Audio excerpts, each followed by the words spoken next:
Welcome to the Pop Tower Podcast with your host, the man behind the myth, Peter Dawson, and the Soulful Lordy, James Bullock. It's a very special episode because it's also featuring James Bullock as the hombre. Oh, man. I tell you one thing.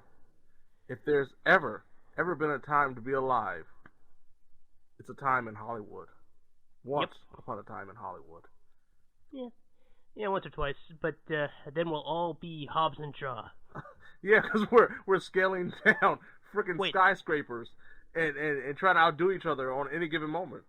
And the good news is if we go to jail, well, Orange is the New Black. That's true, but who will you be? Will you be Daddy or Zaddy? I don't even want to know. I'm just going to stop that joke before it starts. Thank you very much. Just nope. So I am Peter W. Dawson. He is James Bullock. We're going to talk about movies and TV today. Well, again, the ongoing battle of do we just call it TV or do we call it streaming continues. But let's start off with a bit of cotton candy. Yeah. Because we got two more in-depth topics to talk about. Fast and Furious presents Hobbs and Shaw. Yes, this 2019 film is directed by frickin' David Leitch, who is one of the guys who did, of course, John Wick, the first one. Yes. So he did with that with Chad Stahelski. And then he also directed Deadpool 2, and now he's done this. Oh, and he also did Atomic Blonde. Yeah, that's right. Yeah, which some people really like, but honestly hasn't left much. Yeah, it's not as good as I want it to be. Yeah, same here. But in this case, we're talking about Hobbs and Shaw, which is as good as I wanted it to be. It was longer than it probably had. Oh my goodness, that was the biggest problem because it was like I think it was like an hour and 20 minutes in. There's a moment where they just kind of like chew the cud. And I'm like wondering why in the world do we even need this extension? I know, because like the basic premise is pretty solid. You've got a crew of MI6 agents who stumble across a virus called Snowflake. Right. Cute. But then a terrorist organization called Edion, which that's a weird name for a terrorist organization, but okay. Yeah, it's very, very unique, but with the delightfully named Brixton Lore. Yeah. I knew his name was Brixton. I missed that his last name, that was his first name, and his last name was Lore. Yeah, it's really hard to... Certain characters, you always remember their last names instead of their first names, and he's a character where you always remember his first name. Like, I could not remember his last name to save my life either. Well, yeah, because like this movie, more than anything, is cemented the fact that Idris Elba could totally be Jax in Mortal Kombat. Oh my goodness, yes. Because he is essentially evil Jax to a degree. Right, he's a Revenant Jax. Yeah, and it's like I just love how. Remember when this series was about stealing DVD players? I know. and the fact every time, like, and the fact it took that long for a car chase to happen in the movie. Yeah, you know, we were talking about just earlier doing a filler episode. I now have an idea for that. I'll tell you later. All right. But remind me to tell you that before we leave. I'm just going to write down real quick. Do you want to talk about the movie real quick while I write down this note? Oh. I mean, the main thing is that after discovering that a certain character, who we discover is seemingly an assassin, has been injected with the virus, we have to call on our boys, Hobbs and Shaw, with special guest Ryan Reynolds, bringing the family together again. And of course, as you know, the backstory between Hobbs and Shaw, they do not get along. And their first interactions, of course, are them calling each other names. I was waiting for someone to call one of them Duty Head or Poopy Face, but it didn't happen. No, we got jokes about as mature as that later on. Yeah. Final joke of the movie, not only incredibly immature, I don't even think it works. No, it didn't. It really didn't. No, it was like, really? This is, But, so of course The Rock and Jason Statham teaming up again because they have delightful chemistry, and thankfully that shines in this movie. Yeah, I think the biggest problem is the writing itself when it comes to their chemistry. Like, wanting them to insult each other, it just felt so immature and just felt so, really, not even sublime, just asinine to a lot of extent. Oh yeah, like, some of the insults worked really well. Like, love the part where they just kind of point out, The Rock, you're not exactly a stealthy-looking dude. Right. But it's like those that was in moments, the trailer, I think. Those moments and like the physical one-upsmanship is what I really enjoyed. Absolutely. But they're just so it reminds me a lot of. It's done better than this, but I remember Die Hard 5 when they would turn everything into a father-son issue. Mm-hmm. Or Bruce Willis would say he's on vacation when he's clearly not. So one thing that's just annoying and the other thing is just dumb. Right. In this case, it's kind of annoying, but again, they have a good interplay in general, so it works okay. Right, but like I said, their natural chemistry makes it just plausible and actually tolerable compared to... Yeah. Like, if that was somebody else if it was like two guys with lesser chemistry, two actors, it would have been terrible. Yeah, like if, what is it, Angelina Jolie and Johnny Depp had done this. Oh, my goodness, yes! The two people with infamously no chemistry. Pair them up. But, yeah. And then, I do love Ryan Reynolds is actually in a fair bit of this movie. Yeah, I was actually surprised when he first popped up. I was just expecting like a little quick cameo just to introduce the reason why Hobbs and Shaw are coming together. And then, no, he shows up quite a bit. And I enjoyed every time he was on screen, as usual. Yeah, like, I wonder if, because of how he's set up, like, initially they had it planned to be a cameo for some random actor they couldn't get for a lot, and then when they got Ryan Reynolds for as much as they did, they tried to insert a little more. Right, like, he's like, hey, I got some free time, you want to put me more in the movie? Yeah, like, because some of the bits he's in are so pointless, but they're still fun. Because he and The Rock actually have pretty good chemistry, too. Mm-hmm. Like, no one in here really has bad chemistry, I'd say. No, just, and this is a spoiler for every wrestling fan that came to see this movie, specifically for Roman Reigns and The Rock. Don't get excited. Like, they literally gave Roman nothing to say. No, he does not talk. I was so surprised. I think he has 3 lines of actual dialogue. Like, he's featured prominently. Yeah, because, like, every shot, when they go to Samoa, like, every shot, he's actually in the shot. You see him every time, pretty much. Yeah, like, and he probably gets the most play out of the 4 brothers, except for the one who's plot relevant. Right, exactly. Like, he's probably the other main heavy of the brothers. Mm-hmm. Not that the other ones don't do much, but it's like... Yeah, but I just love I love the casting of the brothers. Like, the other ones are mechanics that can, like, do really good stuff, and Roman's just like, hey, he can punch somebody. He can do that pretty well.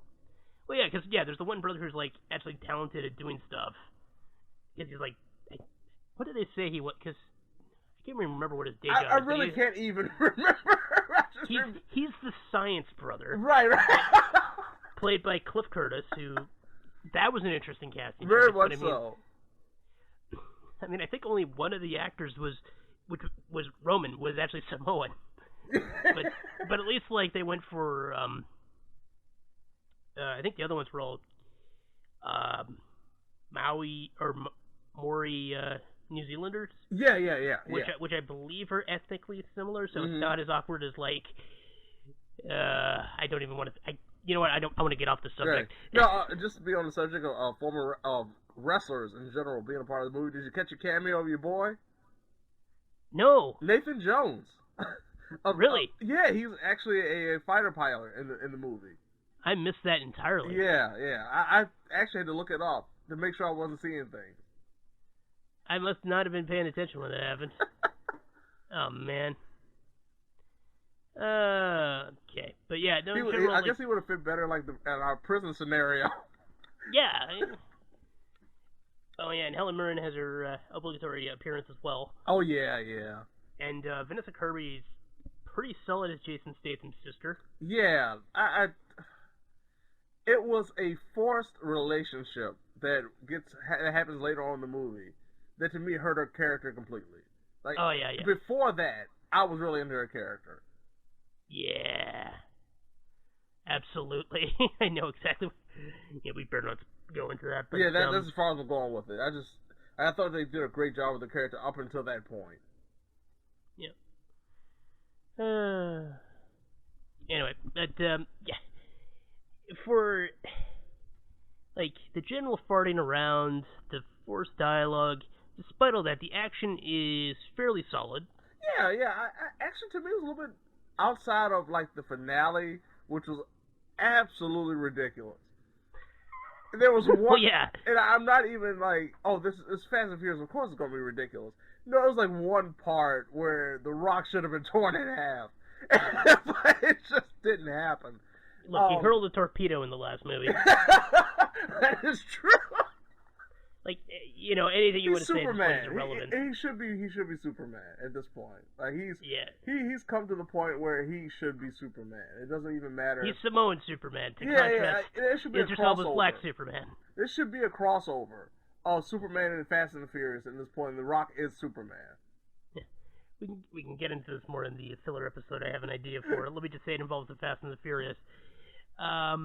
I don't know if there's much else to say, though. Like I said, I got one question for you, because it was one thing that was on me that always happens every time I watch a Fast and the Furious movie. There's that one scene, that one thing that to me is so unrealistic that you hate it, but it's not like absurd unrealistic. It's just like kind of rooted in reality, unrealistic.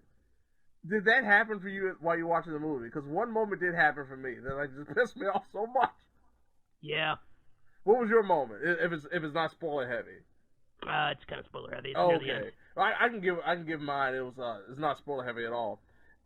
There's a moment. The first interaction between Vanessa's character and The Rock sees them in a tussle, and of course he throws a car battery at him, and he catches it, and it's not realistic at all in the sense of she threw a car battery like it was a baseball, and he caught it like it was a baseball. There was no possible way that should have happened. No, that's physically impossible. Right. That's fair. I didn't even think about that. Yeah, that kind of thing. Like I can deal with the absurdity of them scaling the tower on the side and like jumping off from body to body and stuff like that. Like I'm aware of that absurdity. But something like that should have been rooted in reality. That's what grinds my gears. That's the only ones, like that kind of stuff. Yeah. I was going to mention, actually, I remembered who one of the other, well, I say remembered, I was looking at the thing and I'm like, oh right, that's who one of the other brothers was. One of the other brothers was a Power Ranger. Oh, really? Yes, the Shadow Ranger from Power Rangers SPD. Wow! Which you should look up later, because his first battle is pretty awesome. Oh, man. Because he has to take out like 100 dudes in 2 minutes with a katana. That's actually pretty kind of awesome. Oh, man, that's cool. Even in Power Rangers physics. Right. But yeah, I think that about wraps that up. Yeah, it's solid. It's absolutely solid popcorn. fine. So yeah, solid summer flick. That's it. Yeah, it's not even the worst in the series by far. Oh no, not at all. Because nothing really, like some stuff annoyed me, you know, like some of the physical stuff. Mm-hmm. But nothing offended me. No, I didn't feel bad watching it at any point. The only thing that to me was just like, hey, y'all could have cut this down for about 20 minutes or so. Yeah, because I think there's enough time we can pass. Like what happened to Elena and everything in Fate of the Furious, that really actually pissed me off. Okay, yeah. But, yeah, I think we could probably move on to our... Oh, boy, this show is...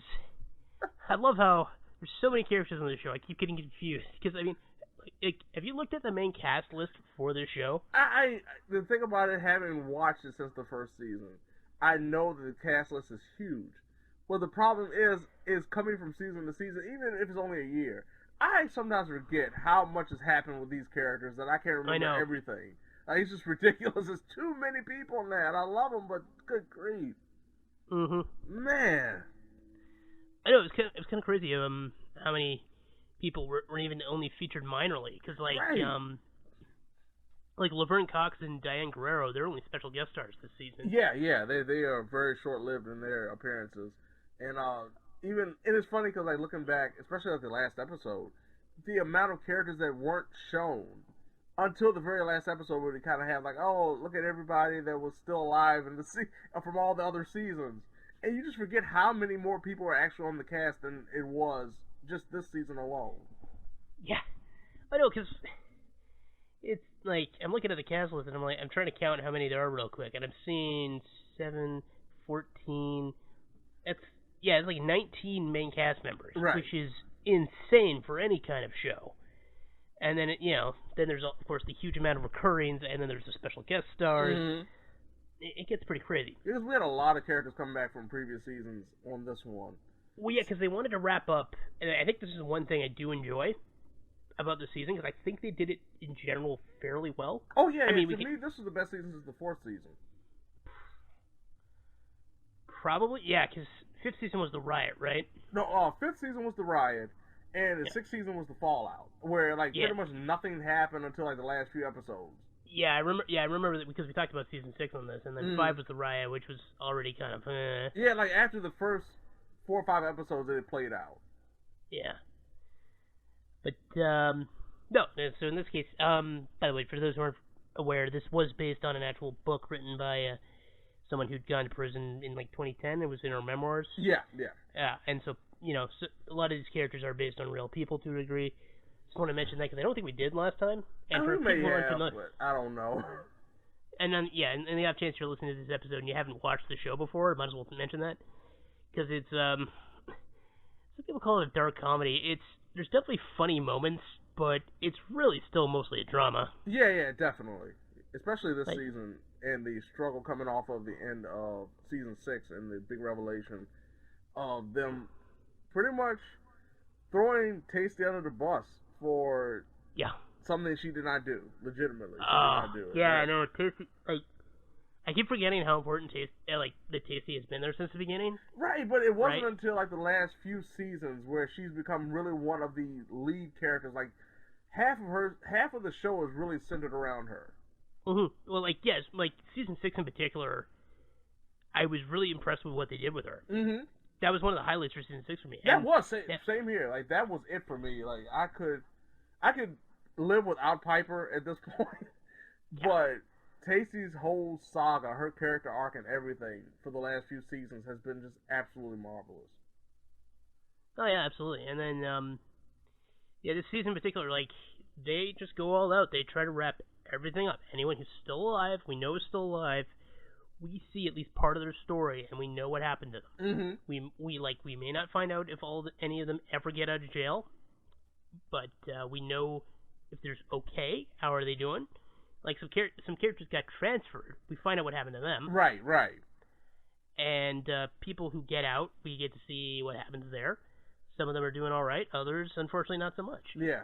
There's at least 2 really gut-wrenching moments in this season. Yeah. Involving at least two other characters, and one a main cast member, and then one of the special guest stars that gets a rather rough ending. Yeah. I was actually surprised that was the route they went, but in turn, it was really realistic. It was understandable. So. Well, that was because that one got a lot of press when that came out. Right. I don't even want to say who it happens to. No, but we can talk about episode.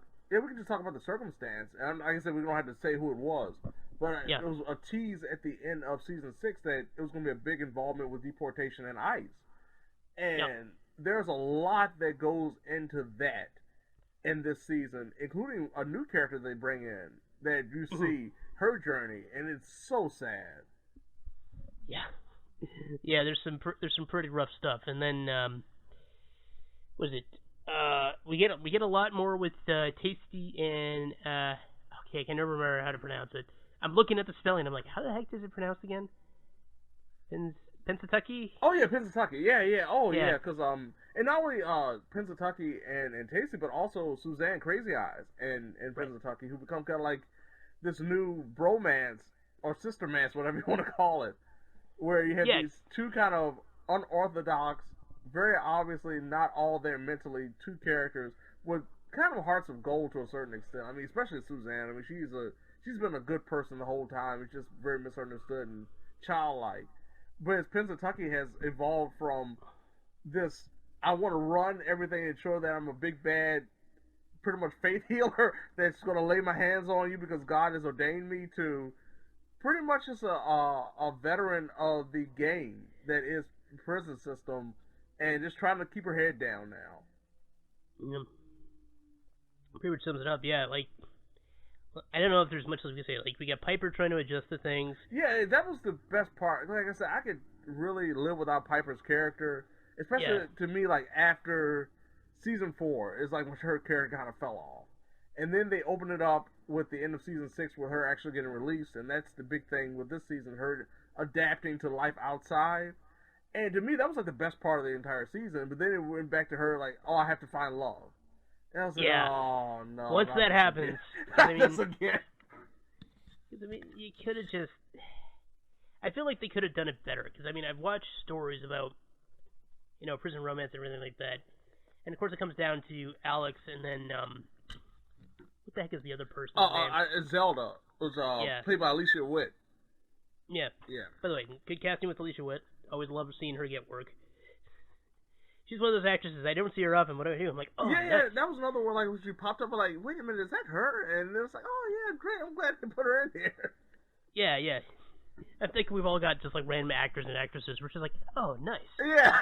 Like Lori Petty was always one for me too. Oh yeah. I hear you. And of course Kate Mulgrew for obvious reasons. Oh, speaking of which, oh boy, her storyline. I'll tell you about it as soon as I remember. But is that too much? Yeah, no. But we had some nice little twists. A couple of characters actually get back in trouble again. Of course they do. Which I enjoyed. I love the fact that certain characters just can't get away from being stupid and getting themselves in trouble. One of the more interesting scenarios was the influence of the Me Too movement seen throughout the season. With one of our beloved characters who just can't keep his mouth shut. That idiot. That's all I'm gonna say. That's all. I don't want to spoil too much, but it was just a great thing where everybody's kind of telling him, you know what, just stop. Don't try to get ahead of this or try to rectify it at all. Just let it pass. And he just can't help himself. Nope. Now, this final season, like I said, it manages to be decently topical while feeling realistic. Like, none of this kind of more topical stuff, like with ICE and getting Me Too'd, that doesn't feel out of place, especially considering, it's a female-focused show with the latter. So, I mean, there's good odds that would happen. Right. But, I don't know if there's much else to say. Like, I think it's a pretty good wrap-up for the show. I wouldn't say it's flawless, because, again, Piper's final arc was meh, but I mean... she's the focal point of the entire series, really. Even though, like I said, Tasty's come into her own as a major character, it's still Piper's show. Yeah.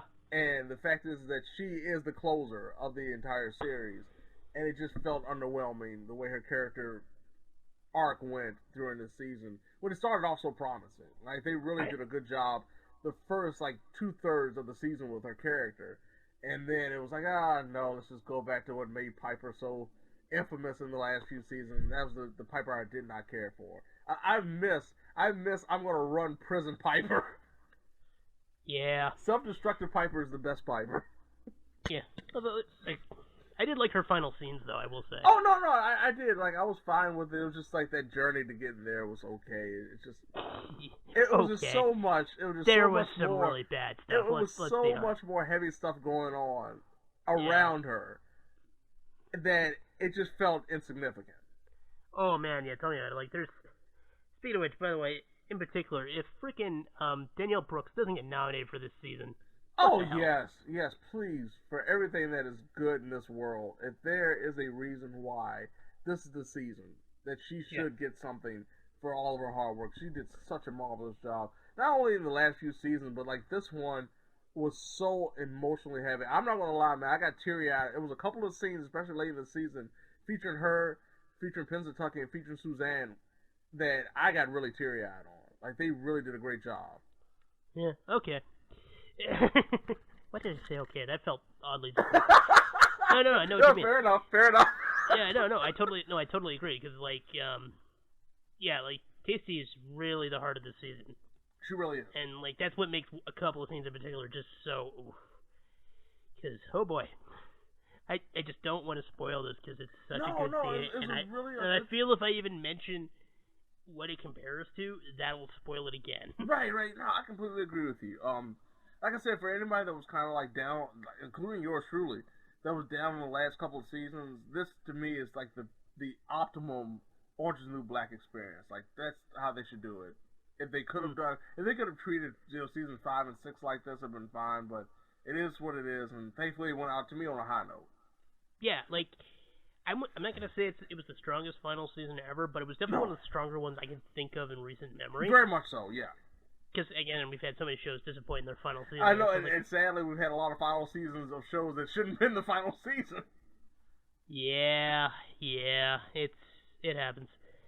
But no, if you've enjoyed the ride, we think I'd say it's safe to say we'll think you'll enjoy this final round. And if you've never watched the show before, yeah, in general, I'd say it's worth a watch. Yeah. I'd say this is definitely a keeper. It was one of Netflix's first originals, and it holds up pretty well. Yeah, it's amazing that the thing back, like, that was one of the shows that really jump-started the whole Netflix fame, and like, this is one reason why you should have Netflix. Yeah, pretty much. I don't know. Yeah. All right. I think I'm just ready to move on. Yeah, I am too. I'm with you right now because I'm ready to put my Spurs on, get my cowboy hat, and maybe even beat up Bruce Lee a little bit. Yeah, but is there any way we can make the flamethrower less hot? That was one of my favorite exchanges in the whole movie. Okay, so we're talking about Once Upon a Time in Hollywood. Quentin Tarantino's 9th movie, not 10th, people. Right. Because if you say it's his 10th, he'll stop making movies. Let's maybe let him keep making movies. Yeah. He's got one more in him, please. For clarification, he considers Kill Bill Volume 1 and 2 to be one movie. Right, exactly. And people were trying to tell him he's wrong, but he also said he's only got 10 movies and then he's done. So, let the man believe what he wants to believe. Wait, what are you trying to gain from this? Like, you should be. You're wrong, sir. But if I say this is it, then this is it. No, but you're still wrong. I know. Like, don't. This is the worst thing to be pedantic about. Good lord. Okay, so this movie. Oh man. I gotta say right off the bat, I love this one. Like, I don't know if it's gonna end up being, one of my top Tarantino films. Okay. We'll see how it goes with age. But I really enjoyed the hell out of this one. It's one of those movies. As I'm watching it, I don't get it. Like, not in the sense like I don't understand what's going on. It's just like I don't get why this should be so intriguing. And as it progresses, it just gets more and more profound. Like, I just am enamored by everything that's going on, all the characters, all the interactions. And it's not like the most cohesive narrative. That's the thing. It's not like this is incredible narrative that just spans the test of time. But it is done so painstakingly well, especially from the actor's perspective, that I want to see every little thing they do. Yeah. I know, there's so much great little subtle stuff in this film, and like, okay, so let's quickly nail the premise here. So it's the story of Rick Dalton, yes, played by Leo DiCaprio, a former 1950s cowboy western star, who unfortunately comes to Bounty Law. I love they had the intro to Bounty Law so pegged down to those types of westerns from that time. It was so beautifully done. It fit perfectly. And then it's him and his stunt double, Cliff Booth. Yeah. I love how they you aren't seeing double. I'm like, they really don't look that much alike. Yeah, because at the beginning of the movie, there's a sit-down interview, and you have Rick and Cliff sitting beside each other, and the interviewer says, who is this person? And of course, Rick tries to be smart. He tries to be like, oh man, this is really clever now. You're not seeing double here. I know. Like, they don't look really the same. They don't have the same hairstyle. One is taller than the other. Yeah. But oh man. I'm just thinking about all the funny bits. I know there's so many. I'm definitely gonna spoil one a little bit later once we get through this. Okay, so yeah, but it follows Rick as he's trying to figure out what to do with his career, because he's playing a lot of air quote heavies on TV shows where he's basically the bad guy and constantly losing fist fights and stuff like that. Like one of my favorites is, I wish we would have seen what his Land of the Lost episode was. Because I mentioned that we see a bit of his FBI episode, which is great. We see some clips. They have a little montage of some of the stuff he's done outside of his usual forte. But like I said, I really could have. I hope there's a reel of just like a whole bunch of ones they came up with that they just didn't put in the movie when it comes out on Blu-ray. Oh yeah, it's like that. It's like the movie Funny People, where they filmed entire scenes from the fictional sitcom, and they only used half of them. So like you could watch like basically a whole episode worth of extra footage, and like they did like multiple stand-up routines for that movie. So like I'm imagining they've done, because I know some actors got cut out of this movie. Yeah. Like because Tim Roth film scenes, he got cut out. James Marsden film scenes, he got cut out. And yeah, like Roth was apparently a butler. And I love this though. James Marsden played Burt Reynolds. Wow. I know. I'm like, oh, that sucks. Because like a lot of the actors, it's weird because he's really blending reality in with his fictional world in this point, which I think was intentional. Yeah, because there's a lot of things that, especially later in the movie, that you realize, oh, this really happened, but it really didn't. I know, like, there's some weird stuff too, because they show bits where actors are edited into other stuff, including a fantasy sequence where Rick imagines himself in The Great Escape. Yeah. But then they don't edit in Margaret Robbie's Sharon Tate into The Wrecking Crew. Right. Which I'm wondering if that was because they were worried about what would happen, like the backlash to editing over her performance, even though she's playing Sharon Tate. And right. You know, Yeah. For those who aren't aware, because this is a very famous thing in the United States, and I think a fair number of Canadians know about it too, but I don't know, you know, for anyone who isn't familiar, in 1969, Charles Manson's group of hippies, like just crazy hippies, decided to go and murder Sharon Tate, the wife of Roman Polanski, right, as well as her friends who were also living in the house at the time. So this is kind of a weird side story build-up to the night of the Manson family attack. Right. And like it becomes clearer and clearer as the film goes along, because like at first you're just kind of following Rick Dalton, then you find out, oh, he's neighbors with Roman Polanski. Right. And you start seeing bits of Sharon Tate's life too. And then you see like some random guys coming around too that it's obvious they're not supposed to be in this area. Yeah. And then you slowly learn more and more what's going on. Including, oh man, when Bruce Dern shows up. Oh yeah. That is such a great scene. Because you don't know what he's going to say, and half the stuff he says is hilarious. Yes, it really is. But yeah, like it just kind of shows their lives as Rick in particular figures out what he wants with his career. Cliff, you know, is kind of going with the flow, and as that's all going on, you're slowly becoming more and more familiar with the Manson family. Because like at first they just kind of encounter a couple in the street, and they're just like, oh hey, by the way, Margaret Qualley, she's great in this. Yes, she really is. Like, I really wanted to see more of her. Like once I realized that what they were leading up to with her character, it was fine, but it was like, man, I wish they could have had more with her to do than that. Yeah, and did you notice how many freaking cameos there were in the Manson family? Yes! Like, in general, this movie's full of cameos. Like, they keep getting actors who look a decent a bit like, the characters they were actually, like, in the real people. They had actors playing them, like, why can't I think of his name? Damian Lewis briefly plays, why can't I think of his name now? Steve McQueen. Yeah. And then you get a bunch of notable actresses playing members of the Manson family, including Lena Dunham shows up. Yeah, that was the first one I noticed. Really? Did you notice that Maya Hawke was another one? Yes. Yeah, frickin' Robin from Stranger Things. Yes. She's having a heck of a summer. She really is. And then, Harley Quinn Smith is also there. Yeah, I saw that. Yep. And one of the main ones is Dakota Fanning. That was a shock. Like, really.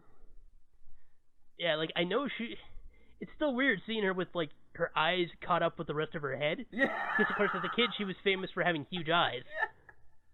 And now they look fairly proportional. Yeah, it like, looks proportional now. She looks probably more normal than, what's her nuts? Amanda Seyfried. Who's kind of got the big eyes thing, too. I'm like, hers looks smaller than Amanda Seyfried's now. So, yeah, like, and there's just so many ridiculous. And then, our boy Timothy Olyphant, he's got a pretty big role as as an actual dude who played the lead on the Western series Lancer. Yes. And then Luke Perry has one scene, rest in peace. Yes. Where he's also one of the leads on Lancer, because like there's a whole sequence where Rick Dalton films the pilot of Lancer as the villain, and it's just these masterclass one-take scenes that are just so good, and they're all about the art of acting. And this was the moment I was saying that I had a moment that I wanted to spoil. That was one of the moments where he was acting, and he psychs himself out. Yeah. And it becomes so hilarious because at first he's doing really well, and then they do another take, and he psychs himself out so badly that he looks absurd when he's trying to do it. Like he's just over the top the whole time. He's doing all these weird faces. I know. And like later on though, you get it was actually a really good performance. And then later on, he has the next scene is when he had the not to spoil too much. I mean, this doesn't really matter to the overall story, but just the kidnapping scene. He's got to hold the child hostage, and it was such a great scene. Like that was one of those ones you watch and you get a knot in the pit of your stomach because it's so good. And I love the fact that afterwards the child tells him that it's the greatest piece of acting she's ever seen. Yeah. And he gets so choked up.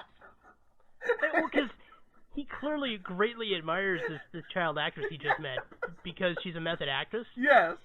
And, like, he's trying not to be disrespectful, but he's just like, huh.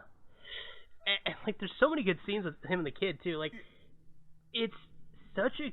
Like, you've seen movies before where a person has to take an introspective of their life. Right, right. And they do such a good job making it both over the top and genuinely heartfelt in this film. It really is. It really. Like it's not what you might have expected going into this film, but it's so good. You know what? That was the thing. Coming into this movie, really, the movie turned out a lot differently than I expected of it. Yeah, I know. I was expecting, because I remember hearing at one point what was going to happen is that they end up fighting the Manson family on the farm. Right, right. Small spoiler, that doesn't happen. No, not at all. There is a fight scene on the farm, but it's nothing like that. No, well, because like the story was that it was going to be them and Bruce Lee. Right. Because Bruce Lee's in this movie. Yeah, Bruce Lee does make a cameo in this. Not Bruce Lee, but an actor playing Bruce Lee. Mike Moe plays him. Yeah. And he plays him pretty well, because like the general performance is very Bruce Lee. Yeah, very much so. Yeah. Although I have to point out, and I do kind of agree with this, knowing the stories of Bruce Lee, he's not really acting like Bruce Lee was noted to have acted like at the time. And I was about to say that. Like, I know a lot of people are upset, and I can completely understand of them saying he kind of acted kind of dickish. Like, he wasn't that type of guy. And well, yeah. May I explain on this? Yeah. Okay, so first of all, Shannon Lee, his daughter, particularly called this out. Yeah, oh yeah. So it's understandable why, because essentially what happens is he more or less picks a fight after being a bit of a douche. Right. And now, while he has gone on record as kind of bragging about his ability before, it's noted that frequently what would happen to him is people would come up to him and try to pick a fight with him. Exactly. Like, in this case, it was between him and Cliff. Cliff starts laughing, he gets upset about it. Yeah. And he initiates the confrontation between the two, not the other way around. Now, if you want to feel better about this scene, knowing the history of what happened with Bruce Lee and everything like that, you can always remember, this scene is entirely from Cliff's memory. True. And we see at another point where he seems to also have selective memory. Yes. So he might be kind of editing it to make himself feel better. Right, because like I said, this entire thing was a flashback, and it was a very long flashback. Yeah. If you weren't paying attention, you would not even realize. You think it was just another scene, but you realize, if you, like I said, once again, if you've been paying attention, you see that this has been a flashback, and it really is the origins of the relationship between Rick and Cliff. And lo and behold, Bruce Lee's a part of it. Because, like, the major thing is the fact that, and that was the thing, like, got to me, like, I'm thinking that he's really exaggerating this in his own mind. It's the fact when he kicks him when he knocks him to the door. The fact he caves the side of the door and so incredibly. I was like, oh my goodness, this dude is coming up with his own story in his mind right now. I know. Like, to his credit, he didn't, like, make it look like he just annihilated Bruce Lee. It's like, oh, he slammed him into the car, but then Bruce Lee didn't care. Right. Yeah, Bruce Lee popped up, no-sold it. He no-sold it and everything. Yeah, it was pretty great. And I do love his just reaction at the end. Because, like, it's all him remembering how he got fired from a job on the Green Hornet. and after it ends, he just kind of smiles and nods, like, and he doesn't say it, but he's like, yeah, fair enough. Yeah. Like, that was essentially a long flashback, just have him go, fair enough. Yeah, that's what happened. Yep. Yeah, no, it pokes fun at a lot of Hollywood tropes, too, including the spaghetti western. Yeah. They talk about, like, Rick's affinity for westernized westerns compared to what's happening overseas across the Atlantic and Italy and everything else, and the way they do filmmaking. And it's just hilarious, like his appeal for it, and then his hatred for it afterwards. And then, of course, he has to go and start working. I know. Good stuff, man. Like, really. I should point out that Oh, what are you going to say? I was going to point out the director he worked with is the guy who did Navajo Joe. Yeah! And the original Django. I thought that was great. Yeah, that was really good. That was some really good stuff. Very interesting take on Roman Polanski, too, in this, that I was a little bit surprised about. What do you mean? It's just the overall, like, I understood kind of the reclusiveness of it, but it felt like they were going to kind of open the door a little bit more than they did. Well, yeah, like, him and Manson basically never show up. Right. They're in it super briefly. Like, I think Manson himself is only in one scene. Yeah, he really is. Yep. And then Polanski's in at least 3. Yeah. But I think he only talks in 1. Yeah, because, like, the first scene they show him is just him driving up to the house. Yeah. And then we had the party, and then, like I said, I think he talks at the party. And then, the party was the only time he talked. Yeah, and then he leaves later on, and then that's the end of it. That's really it. Yeah, and I don't know what else to say at this point. It's like it's an interesting kind of alternate history, just in case, because obviously Rick Dalton didn't really exist. Right. I wonder how many people started looking up Rick Dalton films and trying to find out like who the character was based on. Yeah. And come to find out, no, it's not actually a Rick Dalton, but I said, Leo, man, he just took that. And one of the everyman that was Cliff Booth was just an incredible sight to see as well. I know, like, the only things that were really kind of superhuman about him were, one, his fighting ability, but he's a stuntman. Right. So you'll allow for that, and how disciplined his dog is. We should briefly talk about Brandy, because Brandy's in a lot of this movie. Yeah. And indeed a key part of this movie. His pit bull. And yeah, I'm sure Tarantino had a lot of fun, because I'm trying to remember, he doesn't normally work with animals that much. No, not really, no. Like, horses, of course, when he did westerns. Yeah, that was the only thing I can think of, was like just horses. I don't even remember him working with dogs too much. Like I said, all I can remember was horses. Mm-hmm. So, no, this was an interesting change for him, and, yeah, Brandy's unrealistically well trained. But that's fine. And I absolutely love just the scene where Cliff goes home, where he just gets 2 cans of dog food, and he's like, yeah, just pours it on it, and here's some dry dog food, and just doesn't even care about the mess he's making in his own kitchen, and just I was just worried when he opened the second can that one was going to be for him. I thought the same thing. I'm like, oh, Cliff, no. But no, he just makes... he eats white people food, mac and cheese. Actually, that's not fair. That's everyone's food. I know. That is absolutely the food of not just the trailer person, but the college student. Yeah. It's basically the food of poor It's America. the food of low-class America. Yep. But yeah, when he opened up the second dog food can, I was like, really? He's in that bad of shape right now? I mean, I know he lives in a trailer, but come on, yeah, man. come on, man. I thought he was like living in a trailer for his own reasons. Like he just wanted to. Like he just wants to be outside the grid. He doesn't need dog food because he has to, does he? There's 2 more things I wanted to point out real quick before we wrap up. It's just some random bits from the movie. I just love the very brief flashback when he because at one point Cliff is like, hey, he's like, hey, check it out. It's an acid-soaked cigarette. Where'd you get that? Flashback. Just someone's like, do you want an acid-soaked cigarette? Yeah, and how that's much? Just the end of the flashback at that point. Yeah, how much? A quarter. Okay, and that was it. No, they showed the rest of that scene later. Yeah, I was saying like the original flashback was so like, oh, it's a quarter. Okay, that's it. There you go. Yeah, I know. It's just done. I just love how fast that flashback was. And then the other one, I love how they make it clear he's an alcoholic, and it's clearly affecting his work. Mm. And then when he gets home from filming his spaghetti westerns, he's drinking again, but it's more just in celebration. Right. So they're suggesting, he's not going to go clean sober, but he's trying to find self-control. Yeah, I think, and also him having to go overseas to work. Mm-hmm. And maybe just the fact that it was more open to him then, like, there was wine and everything else. Maybe it just kind of, like, flushed out that whole feeling of being an addict.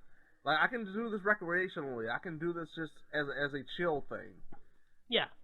Because I'm just thinking of when, because so many, there are people who just can't touch their substance that they got addicted to.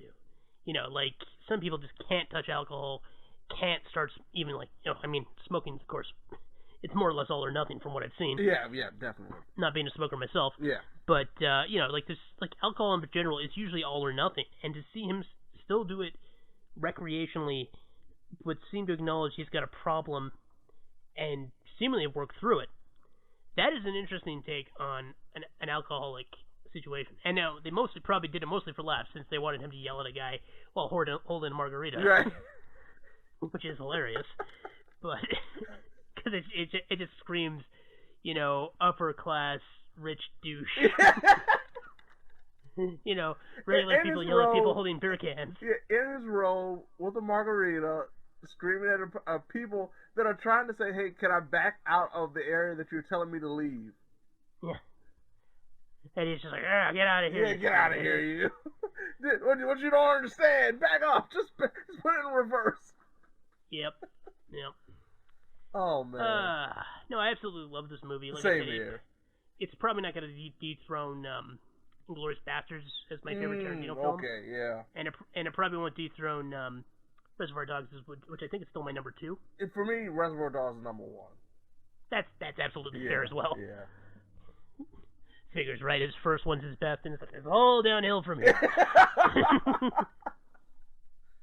Yeah, I don't think either of us are big Pulp Fiction fans. I know some people are. No, I'm not. I really am not. It's weird. Mm-hmm. No, if you get a chance to see it, absolutely do. Just bear in mind, it's pretty long. It's not as long as Hateful Eight was. No, not at all. But it's one of those movies that it doesn't feel as long as it is. Yeah, no, it flows fairly well. There's maybe 10 minutes too much, but even then, it's like... Yeah, pretty much the only thing is a little bit with the Sharon Tate things, which I understand what they were doing. Yeah. Because, we don't want to give anything away. Right, yeah. She has a major role in the movie, but it's not it's so pivotal as what's happening with Cliff and Rick. So, like I said, yeah, I understand what they were setting up, and maybe they're going to cut it back a little bit on that end, but other than that, no, it's a really easy movie to watch. And absolutely. Just a fun movie. Like I said, so many little things, the stuff that we can't even spoil, that was absolutely hilarious. Especially the finale. I'm not going to spoil the finale, but those last about 10 to 15 minutes was such an incredible experience to see live and around people. Just the reactions from people was ridiculous. Oh my god. Yeah, it's still a Tarantino film. Yeah, I'm going to say that. That's probably the best way to say it. It really is. You as the audience, you could probably kind of guess where it's going, especially if you know the history. Right. It takes some interesting twists and turns. Let me just say that. Don't assume you know everything that's going to happen. Yeah, do not assume what this movie is or could be until you see it.